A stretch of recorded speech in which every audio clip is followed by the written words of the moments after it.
2026 hasn't been short of games worth your time, and it isn't slowing down anytime soon. Between Marvel's Wolverine, Phantom Blade Zero, The Blood of Dawn Walker, The Elephant in the Room, and plenty more, there's something big coming for almost every kind of player. So before the rest of the year takes over, it's time to clear that massive backlog, and we all know you have some of these, or maybe all of these, in your backlog. Hollow Knight is probably the most backlogged game out there. It looks like a compact indie, but because it's a Metroidvania with some more than respectable difficulty, you've probably visited 67 different places that are all gated behind an ability you don't have, or a boss you just can't beat. But its atmosphere, razor-sharp combat, and sense of discovery are genuinely special. Played before another giant release makes returning to Hollow Nest even less likely. One thing most backlogged games have in common for the most part is that they're huge. Red Dead Redemption 2 is exactly that and then some. It's not just the sheer scale though. The game makes you stop to hunt, explore, or do anything but progress its story because the game from the very beginning is instantly recognizable as something worth being lived in, thanks to Rockstar's insane attention to detail. But Arthur Morgan's story grows into one of the richest and most emotionally powerful journeys in gaming. This is a game that deserves to be experienced and is, in my opinion, Rockstar's magnum opus. In fact, I want Red Dead Redemption 3 over The Witcher 3 is on so many people's backlogs because every time you try to follow the main story, the game throws a monster contract, a family tragedy, and 3 rounds of Gwent in your path. What's Gwent? A minigame that got a whole game based on it. The map is huge, the quest log never stops growing, and even the side stories are good enough to derail you for hours. But that's also why it remains one of the best RPGs ever made. Its world feels packed with actual stories instead of chores, and now it's getting another DLC in the form of an expansion in 2027.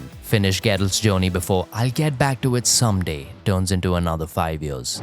The reason you haven't returned to Cyberpunk 2077 in ages can vary wildly depending on when you bought it, but there's a good chance you're sleeping on it. Leave those doubts behind because the game now delivers what CD Projekt Red originally intended: a dense open-world city that portrays a dystopian future with equal amounts of grace and grit. Driving around Night City is a blast. Hunting cyber psychos never gets old. And the main story is genuinely great, with Phantom Liberty adding even more to the experience. Between the build variety, romance options, meaningful dialogue choices, and multiple endings, each with its own flavor of bittersweet, Cyberpunk 2077 has become an incredible RPG that I feel deserves being experienced.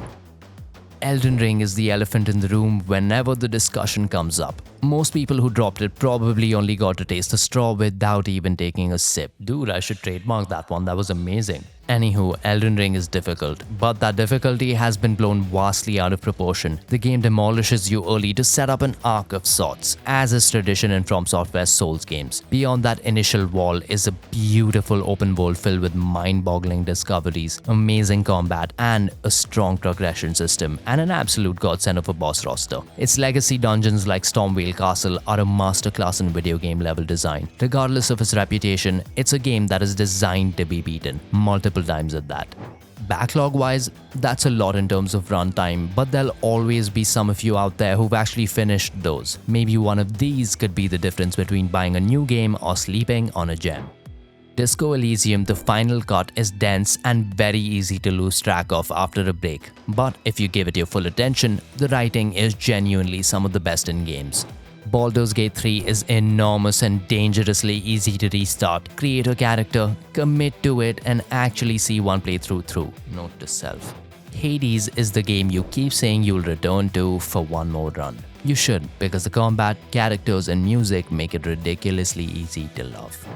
Nier Automata does not end when the first credits roll. Keep going because that is where the game really starts showing its hand. Bloodborne is brutal at first, but once the combat clicks, there is nothing quite like it. Final Fantasy VII Remake and Rebirth are huge commitments, but the combat, characters, and spectacle make them worth catching up on before the final chapter arrives. Resident Evil 7 Biohazard is probably sitting unfinished because the Baker estate literally scared some people off, being so hectic to explore, but push through that fear because it's one of the nastiest and most memorable Resident Evil games. Returnal can feel brutal when a great run disappears in seconds, but once its movement, weapons, and combat rhythm click, it becomes one of the most satisfying action games.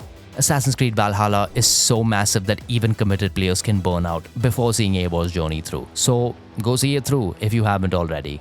Just do the algorithm stuff before you go. Bye. PlayStation